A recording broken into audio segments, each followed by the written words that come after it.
얼마 전에 한 사진을 봤는데 페루에 소용돌이 같이 생긴 어떤 그 지하 세계로 들어가는 문? 지하에서 계속 길이 이어져 있어요. 이게 사막을 지나가기 때문에 지상에서 그냥 이렇게 물길 내면은요 다 증발해 버려요. 병을 예전에는 귀신이 들렸다니 이런 식의 풍수질이나 미신들이 많았었잖아요. 조금만 사람 있으면은 그냥 문둥병이니까 일단은 너희들은 따로 관리. 죄인으로 취급받았죠. 소록도 같은 경우도 한센병 환자들을 거기서 이제 집단 격리시킨 거잖아요. 일제 총독부에서 이제 만든 제도거든요. 과학을 빙자해서 국가적인 폭력이 들어간 것이죠.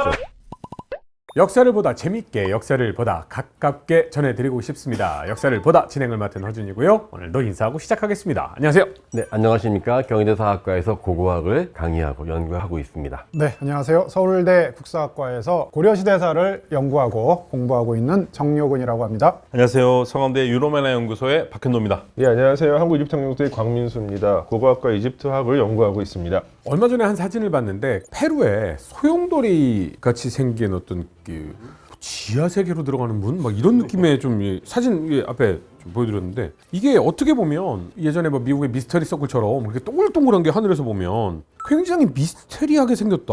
이게 뭐지? 라는 생각이 들더라고요. 사실 이거는 제가 페루까지는 모르겠지만 비슷한 게요. 많이 있어요. 저기 그 중앙아시아 중앙아시아 쪽에 있죠. 카레즈라고 해가지고요. 빙하가 있으면 빙하가 녹는 물이 있는데 곳곳에 우물을 파가지고요. 지하로 우물끼리 연결을 시키는데 물론 저 푸키오스는 제가 안 가봤지만은 자료를 보니까는 비슷한 원리이던데 이게 물이 증발하는 걸 막기 위해서 통풍이 잘 되게 해서 전달시킨 건데 마찬가지에 카레즈도 보면은 이게 사막을 지나가기 때문에 지상에서 그냥 이렇게 물길 내면은요 다 증발해 버려요.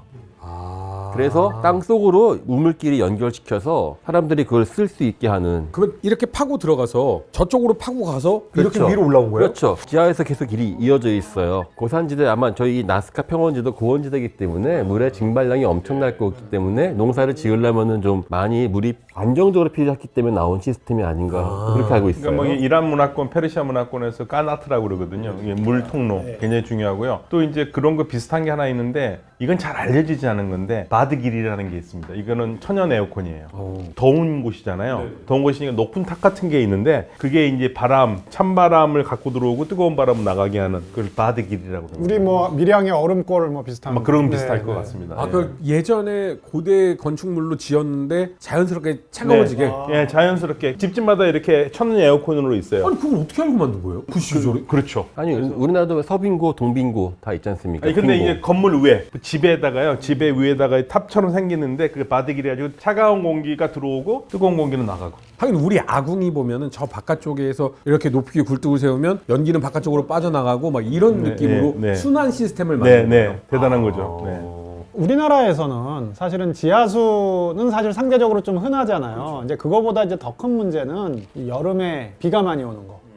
사실은 이게 굉장히 더 큰, 그냥 다 휩쓸려 내려가잖아요. 그래서 보면 그 고려시대에도 보면 개성에 가면 이제 고려시대 궁궐 만월대가 있거든요. 보면 이제 계단식으로 이렇게 건물을 지어요. 뭐 조선시대 그 경복궁이나 창덕궁 보면 이제 평지에 이렇게 짓는단 말이죠. 근데 고려시대 건축물들은 이렇게 계단식으로 짓거든요. 이게 어떻게 보면 나름 그 여름에 이 수의 물기를 평지에 있다가 그냥 다 뒤집었을 수도 있잖아요. 산에서 흘러내리는 물들에. 그래서 그런 것들을 이렇게 좀 반영해서 배수 시스템을. 예, 그래서 실제로 그 만월대 발굴을 이제 지난 2007년부터 2018년까지 남북 공동 발굴을 했었거든요. 저도 그래서 뭐 개성에 몇 번 갔다 오고 했는데 보면은 건물 밑에 암거라고 해서 이 물길 시설을 이렇게 만들어놔요. 그러니까 그렇게 해서 여름에 정말 집중해 올 때 비 피해를 막기 위한 그런 시설들을, 그러니까 그게 어떻게 보면 좀 자연적인 그런 것들을 극복하기 위한 방법이죠. 교수님 저기 왜 경주 가문사지도 보면 이렇게 마루 밑으로 이렇게 네네네. 그걸 뭐 용이 왔다 갔다 했다는 네. 신화가 남아있지만 사실 네. 그게 용이 아니라 이제 그런 물길을. 물길이나 맞습니다. 바람길 뭐 이런 거 네, 아니었을까요? 그러니까 실제로 거기도 뭐 이 강물이 바다로 흘러 들어가는 곳이니까 그런 이제 배수적인 그런 측면이 좀 있어서 또 우리나라에선 특히 이제 그 여름에 이제 요게 또 중요하고 또 하나는 이제 그 모내기를 이제 조선시대부터는 많이 하잖아요. 이제 모내기는 주로 이제 뭐 5월, 6월에 하는데 이때가 장마가 오면 뭐 비가 많이 오지만 그 직전에 굉장히 가물어요. 가물죠. 땅이 딱딱해지면 심을 수 없죠. 심지어 요게 또 굉장히 중요한. 그러니까 참 한국은 물이 굉장히 많은 것 같으면서도 필요할 때 적재적소에 있어야 되는. 그렇죠. 이게 이제 그거를 막기 위해서 좀 보완하기 위해서 그 재원 처음에는 조선 한 초기까지만 하더라도 모내기 못하게 해요. 모내기를 하면 그러면 아무래도 그 긴맥이나 이런 거에 손이 덜 들어가기 때문에 수확이 많아지는데 그냥 망칠 수 있는 거죠. 농사를. 그러니까 비가 안 오면. 그래서 이제 그런 것들을 보완하기 위해서 제어이나 보호 같은 거를 만들어서 이제 물을 담아놨다가 옮겨가는 이제 그런 것들을 하지만 사실은 뭐 20세기 후반까지도 천수답 그런 데는 사실 뭐 쉽지 않았잖아요. 한국은 아무래도 좀 그런 면에서 중동이나 뭐 중앙아시아보다는 수량의 불균형 이게 이제 더 큰 문제. 그래서 수량을 어떻게 효율적으로 이용할 것인가를 많이 연구했다면 그렇죠. 이 마른 지역이나 더운 지역 같은 경우에는 어떻게 하면 이게 날아가지 않게 잘 보관할 것인가에 집중을 했던. 근데 사실 이게 미스테리하다라는 느낌이 드는 이 사진이 이렇게 있었기 때문에 사람들이 좀 의아해하지 않았나라는 생각이 좀 드는데 갑자기 드는 생각이 우리가 지금도 사실 UFO 봤어. 요즘에 유행하고 있죠. 응, 막 사진 있어, 막 이런 얘기들 하잖아요. 보통 기록이나 뭐 이런 사료에도 너무 미스테리한 일이 있었어. 너무 미스테리한 걸 봤어. 뭐 이러한 희한한 문양이 갑자기 땅에 새겨졌어. 막 이런 이야기들이 실제로 있는 게 있어요. 많죠. 아 그래요? 땅에서 나온 거는 예컨대 조조가 밤에 잠 못 자고 있다가 번개가 꽝 쳐서 거기 농부가 가서 팠더니만은 구리 참새가 나왔다. 참새가 구리 참새. 그래서 그게 이제 동작대라고 하지 않습니까? 제가 또 살던 곳이 동작동 국립묘지 뒤편에서 제가 살아요. 한 분 똑같아. 동작이야, 동작. 동작대에서 태어나셨어요? 예, 아니요. 태어난 데는 경기도 앞인데요. 그래서 진짜요? 예, 그래서 경희대 교수님 되신 거예요? 하버드에서 내가 태어나야 된다. 아, 내가 하버드는 없어요. 아버지 저를 왜 보스턴에서 태어나? 자, 근데 이제 낮은 세대학교 하버드. 네. 네, 근데 저기 까먹었잖아요. 예를 들어 1000년 뒤에 우리 후손들은 야 이거 2024년에는 이렇게 UFO가 막 등장했다고 하는데 참 그때 당시 인간들은 참 미개한 녀석들. 미개했어. 과학적으로는 사실 이런 건데 이럴 거 아니에요. 과연 우리의 조상님들은 그런 것들을 어떻게 기록했을까가 궁금증이 갑자기 생겨서. 뭐 조금 뭐 다른 얘기일 수는 있는데 경상남도에 가면 산청. 네네. 산청이 원래 산음이었어요. 산음이었는데 왜 이름이 산청으로 바뀌었냐? 거기가 이제 여자 어린이 강간 사건이 있었어요. 근데 얘가 10살도 안 된 애인데 임신을 한 거예요. 굉장히 흔한 일은 아니잖아요. 그러니까 여기 음기가 너무 세다. 그래서 여성이 이제 음기를 나타내니까 음자 대신에 이제 맑을 청자를 써서 산청이라고 지명해요. 조선 18세기에 있었던 일이니까. 조선시대에 바뀐 이름이에요. 네, 그래서 산음에서 산청. 그다음 그 옆에 안음이라고 있었어요. 안음은 그럼 음도 바뀐 거기도. 이렇게 아는 게 아니고 안음인데 안의로 바뀌었어요. 지금도 안의라는 집이 안의로. 네. 그래서 산청과 안의는 원래 산음과 안음에서 이렇게 바뀐 이름. 그럼 뭐 200년밖에 안 돼요. 조금 뭐 다른 맥락이긴 아니 한데 그것도 뭐, 약간 미스터리한 일이 일어났을 그렇죠, 때 그렇죠. 이거를 바꾸기 위한 어떤 종교적 느낌, 약간 미신적인 느낌이 좀 있는 근데 이제 거잖아요. 유교적인 어떻게 보면 이게 뭐 그런 게 이제 강하게 반영이 된 거죠. 재밌네요. 근데 사실 이러한 것들 중에 또 하나가 뭐냐면 병을 예전에는 귀신이 들렸다니 혹은 이 나쁜 짓을 많이 해서 그렇다니 여기가 뭐 음기가 강해서 그렇다니 뭐가 부족해서 그렇다니 이런 식의 풍수질이나 미신들이 많았었잖아요. 전염병 중에서도 특히나 한센병이라고 불리는 예전에 불과 한 20-30년 전까지만 해도 한센병이라는 단어 많이 안 써요. 문둥병이라고도 나병, 나병 이렇게들 많이들 쓰고 경상도 분들 문디 자식. 그렇죠. 네. 그래서 어떤 지역의 사람들 그냥 강제로 몰아놔버리고 막 소록도 이런. 혹시 이런 병에 대한 기록들도 다른 뭐 많은 기록이 나와 있을까요? 뭐 이제 문둥병이라고 보통 우리가 불리는 여러 종류의 병들이 원인을 기록했다기보다는 이집트 쪽에서는 피부 질환, 그 문둥병으로 보통 이제 우리가 해석을 하는 그 병을 이제 치료하는 치료하는 방법에 대해서 기록들이 되어 있죠. 그러니까 치료법이 있었어요? 실질적인 어떤 진짜 과학적으로 검증된 치료법은 아니지만 뭐 이를테면 이제 째가지고 뭐 고름을 쫙 빠지게 하고 뭐 이런 방식의 치료법들이 그 기원전 1550년경에 쓰여진 그 에버스 파피루스라고 하는데 꽤 자세하게 기록이 되어 있어요. 그 이제 문둥병으로 보이는 여러 가지 증상들을 치료하는 방법, 그리고 나서 뭐 이렇게 꿀 같은 걸 바른다든지 하는 방식으로. 그 문둥병은 제가 기억한 번 가장 자세하게 기록된 게 성경에 레위기 보면은요, 성경 기록된 표현대로 하자면 그러니까 그게 한센병이 아니고 그냥 지금 말씀하신 전체 피부병이나 네. 아토피나 모든 것을 통칭하는 것인데 그걸 통칭하는 이름으로 사용했었던 거죠? 그러니까 실제로 보면 그게 특정한 한센병은 한센 바이러스 때문에 박테리아 때문에 걸리는 건데 그게 아니고 그냥 실제 그 피부병이 전염성인지 아닌지를 제사장이 판단하는데 이걸 봐서 무슨 어떤 자국이 있고 털의 색깔을 본 다음에 이 사람이 좀 의심스럽다 싶으면은 7일 동안 격리시켜요. 그런 다음에 와서 이게 나왔으면은 넌 그거는 전염성 아니니까는 그냥 다시 들어와라 공동체로. 그렇지 않으면 고칠 때까지 격리시켜라. 약간 그런 식으로 처음엔 잘 이해가 안 갔는데 지금 보니까 그 어렴풋하게라도 그러한 전염성이라는 것을 인지하고 있었던 것 같고, 특히 사막 쪽에서는 피부병에 대한 것이 아주 뭐랄까 각인되어 있다고 할까요? 그거 엄청나게 무서워해서 조금만 사람 있으면은 그냥 문둥병이니까 일단은 너희들은 따로 관리돼 있더라고요. 죄인으로 취급받았죠. 죄인. 죄인, 예. 유대인 사회에서는 부정한 것으로 여겨지고. 부정한 그래요? 죄인이 구약성서 보면은 뭐 이렇게 부정한 짓을 저지르다가 그 병에 걸렸다 이렇게 돼 있는 게 많죠. 하늘의 천벌을 받았다고 생각을 하고요. 그러니까 유대인들은 죄인들을 직업적 죄인도 있어요. 그러니까 윤리적 죄인은 창녀 이런 사람들이 윤리적 죄인이고, 병자들은 죄인이고, 그다음에 의사들도 죄인입니다. 직업적 죄인입니다. 왜요? 돈 안 주면 치료 안 해주니까. 아. 네, 이방인도 죄인이고요. 그 이방인들을 주로 접촉한 사람들이 쉽게 말하면 우리 공항 관리들이잖아요. 그 사람들도 죄인이에요. 저 왜요? 부정한 것에 대해서 접하니까. 접하니까. 네, 접하니까. 없는 거예요? 예, 세리들도 죄인이, 직업적 죄인이에요. 그래서 예수를 따르는 세리가 있었잖아요. 마테오. 네, 그 죄인입니다. 그 당시에는 직업적 죄인이에요. 출입국 관리소 직원 여러분.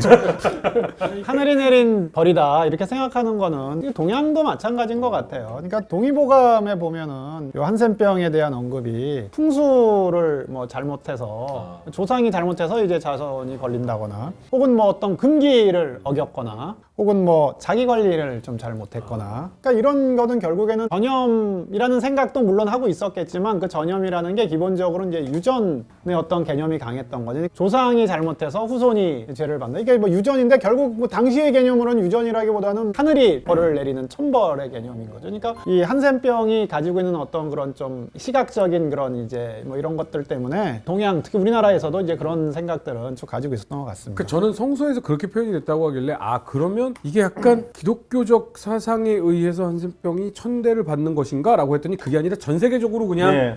특히 이제 천대를 받았군요. 유대교 사회에서 심했고요. 그리스도교는 거기서 좀 더 낫긴 했지만 큰 차이는 없습니다. 근데 사실 한센병이 균이 굉장히 좀 독하고 좀 못된 균이라서, 그리고 발견하기가 쉽지가 않았어서 1967년에 돼서야 이 치료법, 화학치료법이 이제 발견이 돼서 그렇게 치료를 하고 계신데, 그러면 그 전까지는 엄청 많은 분들이 이것에 의해서 굉장히 멸시를 그럼요. 당했었겠네요. 사람들하고 섞이지 못했죠. 사실 이게 저는 차별하는 것도 물론 그 당시 입장에 본다면은 원인을 모르기 때문에 약간만 이상하면 일단은 이 사람들을 격리시키는 쪽으로, 그러니까 그걸 갖다가 격리시킨 것 합리화시키기 위해서 물론 하늘의 뜻이라는 다양한 이유를 만들어서 하지 않았을까라는 생각이 들고. 근데 격리라는 것은 지금도 코로나 바이러스 이제 퍼졌을 때 사실 가장 좋은 시스템은 빨리 격리를 하는 거였잖아요. 예. 그러니까 격리라는 의미가 지금 우리에게는 전염병의 방지지만, 그때 당시는 천대하고 멸시받으면 오히려 격리를 안 당하려고 막 사람들이 할. 근데 격리를 안 당할 수가 없죠. 사람들이 다 내치니까. 외모적으로 또 드러나고. 자기가 병자라는 걸 알려야 되니까. 그냥 못 지나가요. 병이를 알려야 사람들이 피하도록. 그러니까 일반 커뮤니티에서 이제 쫓아내가지고 자기들끼리 있을 수 있는 커뮤니티를 따로 만들고 이런 방식의 어떤 모습이 많이 나타나요. 근데 사실은 이제 그런 격리가 더욱더 체계화되고 조직화되는 거는 사실 근대 시기에 들어와서요. 그러니까 뭐 소록도 같은 경우도 한센병 환자들을 거기서 이제 집단 격리시킨 거잖아요. 섬이잖아요. 그러니까 이거를 소록도를 만든 게 일제 총독부에서 이제 만든 제도거든요. 그게 이제 이어진 거거든요. 오히려 조선시대 그 이전에는 천형으로 생각을 했기 때문에 그런 면에서 그냥 우리가 그 환자들은 받아들이고 그냥 가야 될 거라고 생각했다면은 이제 근대 시기에 들어오면서 이제 나와 남을 이제 구별하고 뭐 이런 어떻게 보면 나름의 과학적인 뭐 이제 이런 게 생겨나면서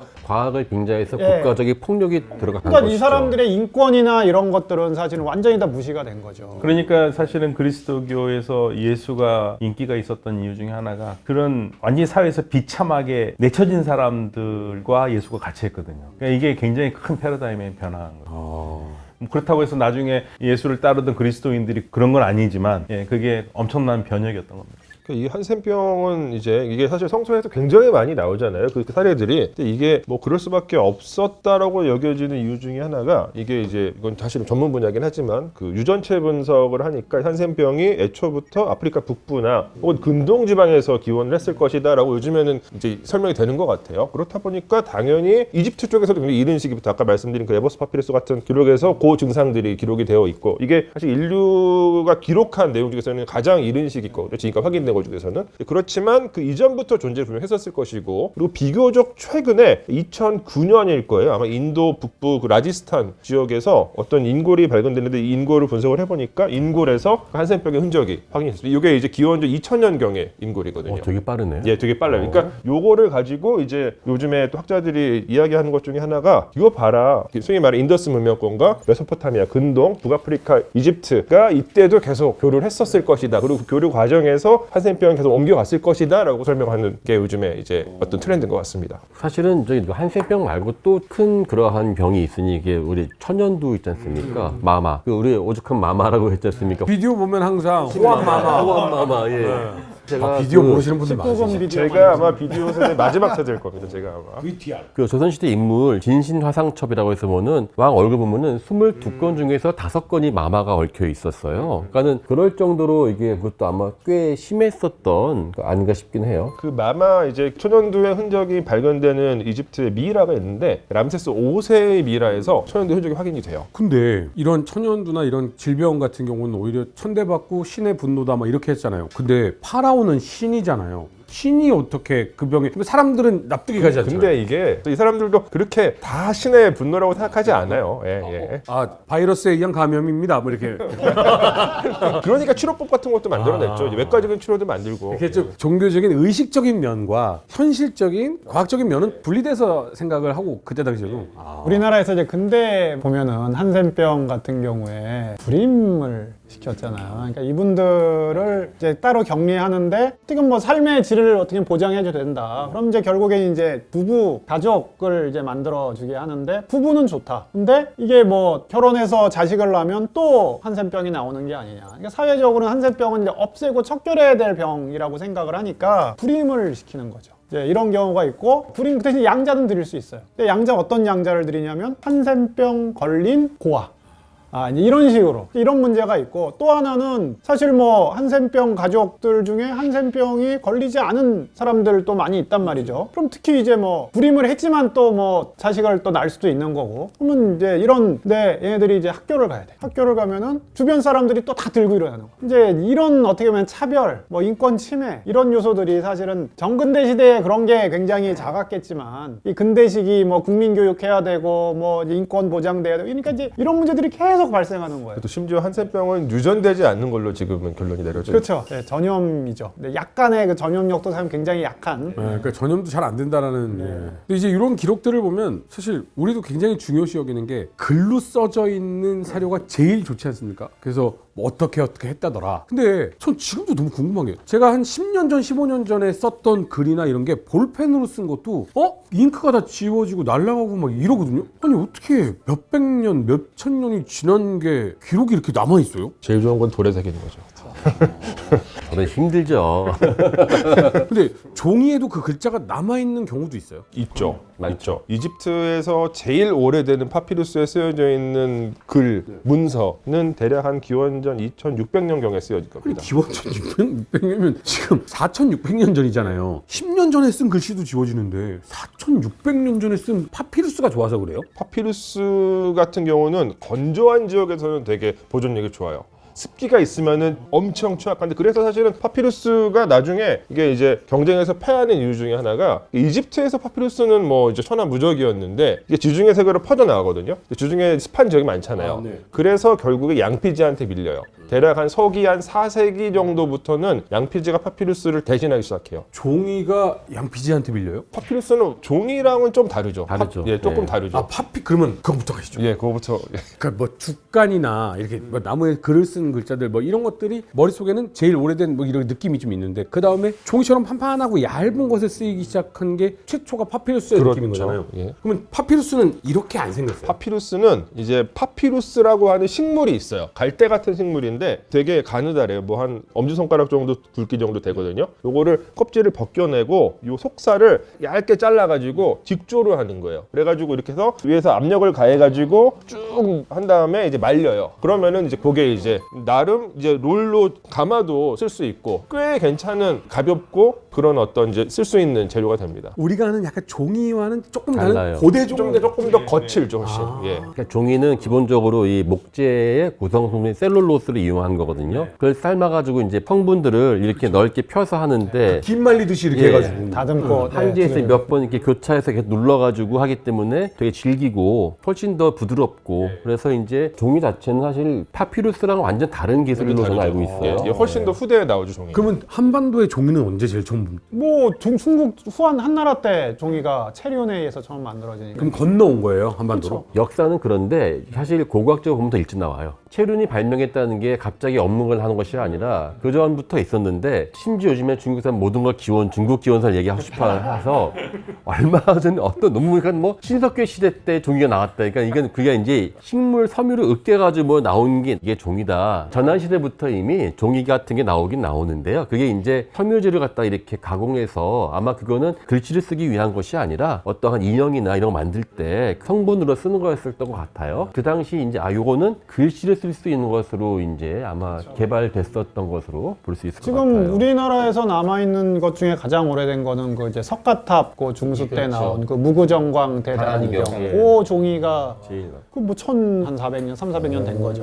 그러면 이게 전환시대 중국에서 이렇게 쓰였던 것과 한지는 같은 거예요? 이게 좀 달라요. 이게 당나무 껍질을 갖다가 기본적으로는 아니 말씀해 주시죠. 아니요, 저기 뭐 잘 몰라요.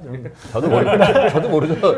아니 기본적으로 그 당나무 껍질에 섞을 때 펄프화 시키는데 그때 이제 넣는 성분이 약간 다르고 제조할 때 제조 방법이겠죠. 이거를 이렇게 뜨고 저렇게 뜨고 해서 가로질을 해서 계속 이 조직들이 서로 엉겨붙게 만들어서 질기게 한다고 저 들었어요. 한지는. 아 그럼 약간 파피루스와 펄프 생산의 중간쯤의 버전의 느낌이네요. 그렇죠. 그러니까 이렇게 직조 방식의 것과 종이 방식이 섞여 있는 느낌이 드네요. 같이 이렇게 뜰채를 뜨는데 뜰채를 다양한 방법을 뜨고 노하우가 다양한. 그 다음에 뭐 그렇죠. 그 지역마다 뭐 노하우가 달라서 뭐 이제 두드리고 이제 펴고 하는 그래서 뭐 우리나라 전통적으로 백지라는 말도 썼다는 건 100번 손이 가야 된다고. 그래서 한국이 특히 우리는 종이 가지고 단순하게 글씨를 쓰는 게 넘어서 장판주도 왜 기름 먹은 장판주. 아 그렇죠. 갑옷도 우리 종이 갑옷이 질기지 않습니까? 심지어는 저 군사가 군막 텐트를 치는 것도 종이 텐트였다. 근데 그 종이가 우리 알고 있는 그 종이가 아니라 진짜 질긴 그 종이죽처럼 만들어서 이렇게. 예. 비용 어떻게 해요? 다 막아내요. 우유도 다 종이로 만들었대요. 아니 실제로 이제 조선 시대에도 종이가 귀하니까 그 조선왕조실록을 만들 때 한 번에 쓰지 않거든요. 여러 번 이제 좀 처음 쓰고 또 고쳐 쓰고 하잖아요. 근데 종이를 썼다가 이제 다시 업데이트된 본이 나오면은 그 이전 거를 버릴 수는 없잖아요. 그러니까 그거를 물가에서 씻어. 아 그럼 먹이 녹아내는 먹이 넣어가지고 그걸 재활용하는 거야. 야 이때도 이제 활용 시스템이 있었군요. 그냥 무슬림들도 양피지 그렇게 썼어요. 그러니까 양피지는 정확하게 개념이 뭐예요? 동물의 양꺼풀. 가죽을 네, 되게 가죽. 얇게 가공을 해가지고 이렇게 쓰는 거예요 거기다 가죽. 종이처럼. 가죽을 계속 이렇게 예, 무드지로 무드질해가지고. 피고 피면 맞아요. 종이처럼 얇아지는 거예요. 네, 네. 그러니까 무슬림 사회에서는 원래는 이제 꾸란 같은 걸 채로 갈 때 보면은 뭐 기록에 따르면은 동물의 뼈에 어깨뼈가 제일 넓잖아요. 어깨뼈 같은 데다가 쓰거나 그러는데 나중에 이제 양피지에 쓰거든요. 그러면 양피지가 오래된 양피지들이 있어요. 그거는 재활용한 거죠. 그런 경우 진짜 네, 많아요. 재활용하죠. 그러니까 이 꾸란이 예를 들면은 뭐, 이거 뭐 양피지 종이가 몇 년이다. 그러면 이거 도대체 안 맞는 거잖아요. 이렇게 되면 이제 양피지는 더 오래됐는데 글자는 나중에 있고 그런 거죠. 근데 양피질로 거기다가 기록을 남기려면 엄청 양을 먹어야겠네요. 수백 마리, 수천 마리씩 맨날 있는데요. 양은 엄청나게 많죠. 사방에, 예. 네. 근데 이제 무슬림 사회에서 변화가 온 거는 지금까지는 거의 뭐 정설처럼 얘기를 하는 게 750년, 51년에 탈라스 전투가 있잖아요. 그때 이제 중국 쪽에 종이를 만들던 사람이 군대에 끌려왔다가 그 사람들이 포로로 잡힌 거죠. 이제 그 사람들이 종이 기술을 전수를 했다. 그 얘기를 하고 있거든요. 근데 또 이제 중앙아시아 공부하시는 분들은 아니, 그때 이전에도 종이 썼어 그러는데 보통은 그게 정설로 얘기를 그러니까 그게 탈라스 전투가 이제 2만 명 정도 잡히지 않습니까? 그게 이제 고선주 장군이 이제 고구려 유민인데 고선주뿐 아니라 그 당시 고구려 유민들은 대부분 자기들이 출세하는 길은 다 그런 어떤 전쟁밖에 없었으니까 상당수가 고구려 사람이었을 것이다. 지금 말씀하신 것처럼 그 전부터 종이가 있었는데 이때 양질의 종이 기술이 들어갔다라고 보거든요. 그래서 우리나라 그때 우석대에 있는 조법준 교수님 같은 경우는 재미있는 주장하시는데 그것도 상당히 일리 있는 것 같은데 이때 어쩌면은 간 기술이 고구려에 보면은 종이가 만지라고 해서 만지 만지, 많이 오랑캐 만자인데 이게 되게 좋았대요. 그래서 당나라에서 시인들이 제일 선호하는 그러한 종이가 이 만지였답니다. 당나라에서 제일 고급 종이었겠죠. 아마 그럴 정도로 고구려에서는 높은 기술이 있었으니까 아마 분명히 그런 사람 당나라에 스카우트 됐을 것이고, 굳이 그 당시에 제지 기술을 갖다라고 한다면은 가장 우수한 기술이니까 혹시 고선지와 같이 있었던 고구려 계통의 그 종이 기술자 가지 않았을까라고 추정하시는데, 저는 물론 증명은 나중에 일이겠지만 현재까지는 개연성은 좀 있을 것 같아요. 그래서 당나라로 가서 우리가 동이 만드는 게 닭 나무인가요? 정 교수님 닭 예.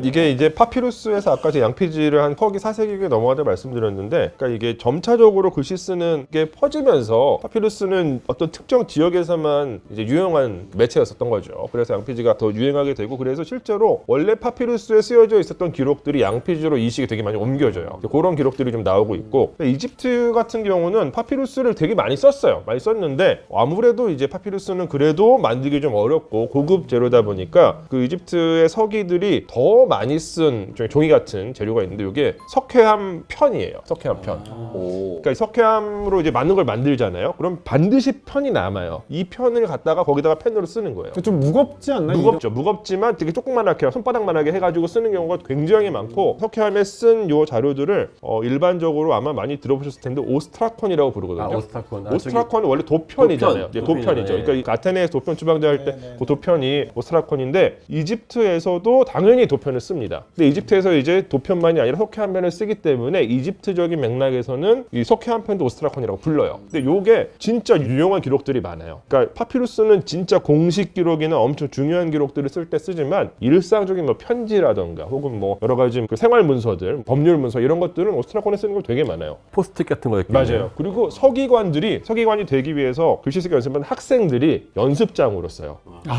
그러니까 요게 그 이집트에서 일종의 어떤 문학 작품들이 베껴서 이제 많이 쓰거든요, 연습할 때. 그러다 보니까 얘네들을 다 모아 보면은 문학 작품 하나를 완성시킬 수 있는 거죠. 그런데요, 강민수 선생님이 좀 거짓말을 하시는 것 같아. 어떻게 이집트 사람이 글씨를 씁니까? 그림을 그리죠. 아니요. 맞아요.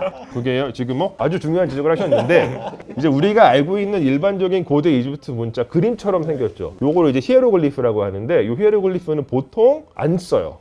새길 때만 써요. 필기체가 또 있는 거. 필기체가 따로 있어요. 그러니까 1대1로 대응하는 필기체가 있어요. 이 필기체는 더 그림 아니에요? 아니요.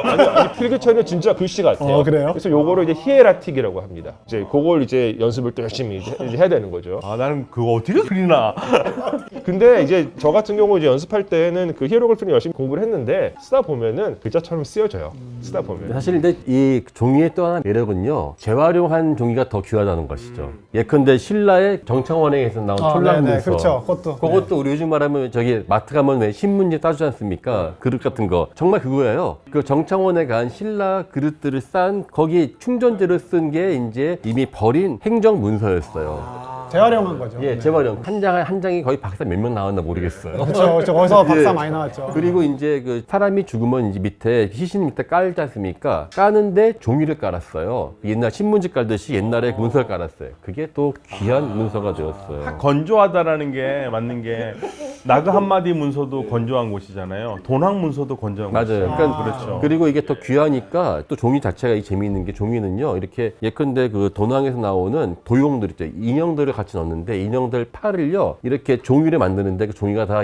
붓글씨 연습하거나 이미 쓴 편지, 옛날 편지 있죠, 접어서 이렇게 만들어 가지고 그 하나하나 다 펴가지고 하나씩 해독해서 이제 박사들만 나오는. 근데 종이가 굉장히 귀했잖아요. 갑자기 드는 궁금증이 하나 있습니다. 제가 여행을 가보면 이슬람 문화권도 그렇고 뭐 중동 문화권까지인지는 모르겠습니다만 남아시아 문화권도 그렇고 현대 기술은 모르겠는데 옛날 건물이나 옛날 어떤 그 예배당이나 이런 걸 보면 그냥 창문이 뚫려 있어요. 조선은 그 귀한 종이를 문에 바르고 창문에 발랐잖아요. 고려 때는 어땠는지 모르겠지만 마찬가지죠. 네. 근데 첫날 밤 되면 손가락에 침 묻혀가지고 뚫잖아요. 근데 창문 있는 집 그렇게 많지 않았어요.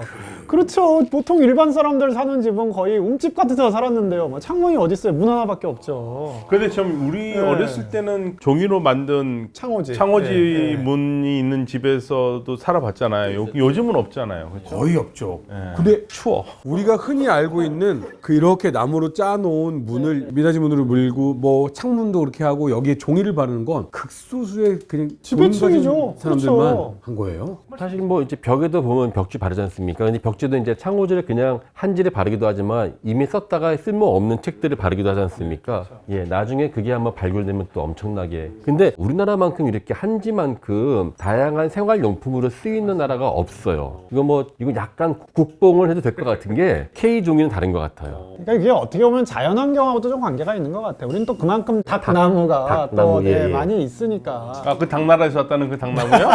무슨 나무예요? 뽕나무 일종이에요. 뽕나무 예, 근데 종류. 예. 그러니까 그 삼배로도 이제 많이 처음에 종이를 만들었다고 그러는데, 근데 삼배는 사실은 이제 옷감 만들어야 되잖아요. 옷감을 만들기도 하고 또 돈으로도 썼어요. 우리나라에서 삼배가 군역. 그쵸 화폐 역할도 했기 아 맞아. 때문에. 저도 예전에 제 거 유튜브 할 때 들었는데 옷감 자체가 워낙 귀해서 그래서 국밥 먹고 옷 이렇게 찢어서 주면 아, 진짜. 그렇죠. 그게 비쌌다. 얼만큼 또 치밀하게 짰느냐, 성기게 짰느냐에 따라서 또 가치가 달라지고.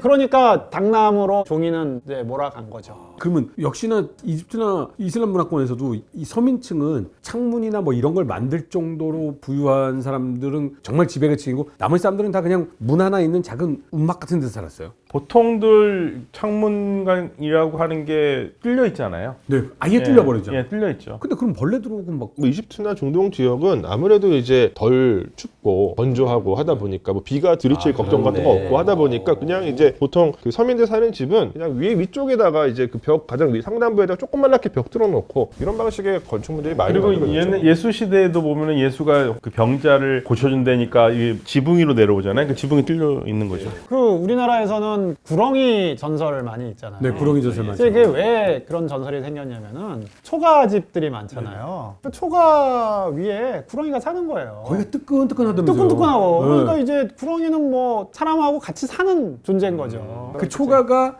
시간이 지나면 조금씩 발효가 되면서 썩어가면서 온도가 올라가고 그래서 구렁이가 지내기도 좋고 좋다. 근데 어쨌든 저는 이 한지 나와서 한마디만 첨언하자면 지금 가장 큰 문제가 지난 한 19세기부터 이제 종이가 바뀌어요. 요즘 알고 있는 그런 반질반질한 산성 종이로 바꾸지 않습니까? 그래서 지금 150년 정도가 갑자기 책의 수요가 엄청 증가하니까 그 책을 만들었는데 산성이기 때문에 이게 자연이 색이 시키면 종이가 타는 거예요. 누렇게 변색하다가 타버리거든요. 그래서 이거 그냥 놔두면은 도서관에 있는 것들 다 지금 이제 못 보게 될 공산이 커요. 예. 저도 캐나다에서 공부할 때 보면 오래된 책들 이렇게 부서지잖아요. 예, 그거. 예, 그 현상. 부서져요. 나오죠. 예. 그러니까 우리나라에서는 그렇게 오래된 책들이 도서관에 별로 없잖아요. 근데 이제 그 제가 공부했던 도서관에 오래된 책들이 있는데 그러면 잘못하면 툭툭 떨어져요. 그 책을 이렇게 넘기려고 하면 그냥 툭툭 예, 하고 오래된 떨어져요. 거는 예, 툭툭 떨어져요. 이제 서울대학교에 이제 규장각이 있는데 거기 조선왕조실록 원본이 있거든요. 이렇게 보면은 정조실록, 영조실록 이런 거 한 250년쯤 된 거거든요. 새 책 같아요.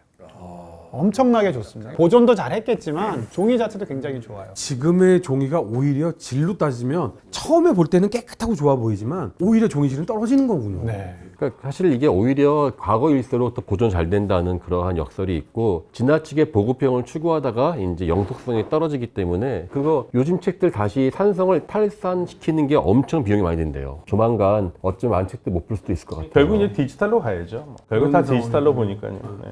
근데 어찌 보면 1000년 뒤에 2000년 뒤에 우리의 후손들은 우리의 기록은 못 보고 우리보다 고대의 기록만 보게 될 수도 있는 디지털로 남아있는 거 말고 진짜 종이지라서 디지털이 오히려 더 사실은 위험하죠. 위험하죠. 그러니까요. 사실은. 휘발성은 더 크죠. 한 방에가 사실은. 날아갈 그리고 수 그거는 지금같이 가짜뉴스가 판치는 시대에는 어떤 것이 진실인지를 규명하는 게 훨씬 더 어려운 시대가 올 것 역사학자들은 같은데 먹고 살겠네요. 그러니까 진짜 몇천 년 전 종이로 이제 공부한 아마 제 생각이 역사들은 평생 갈 것 나중에 같아요. 마트 영수증이 아마 좋은 자료가 될 거예요. 마트 영수증이요? 예, 예. 1, 2년 지나면 없어지잖아. 허옇게 아니, 그러니까 되면서 그게 눌려 있거나 아니면 장롱 밑에 끼어 있거나 아니면은 예컨대 어떤 사람 이제 뭐 묻혔는데 그 사람 안주머니에서 교수님, 들어가요, 우연히 강 교수님은 직업병 같은 거 있으실 것 같아요. 뭐 이렇게 가다가 이렇게 쓰레기 같은 거 있으면 주워서 이렇게 펴보는 오래된 집 같은 데 근데, 들어가면 그렇죠. 근데 그거는 고고학자들 다 그래요. 저 얼마 전에 저기 집에서 집안 청소하다 맨날 혼나는 게 청소한다고 하면 남편이나 놈이 맨날 옛날 거 보고 와 연구하고 있어. 그러니까 저도 뭘 못 버려요. 저도 뭐 진짜 스매싱. 내가 당신 치우랬지 연구하랬냐?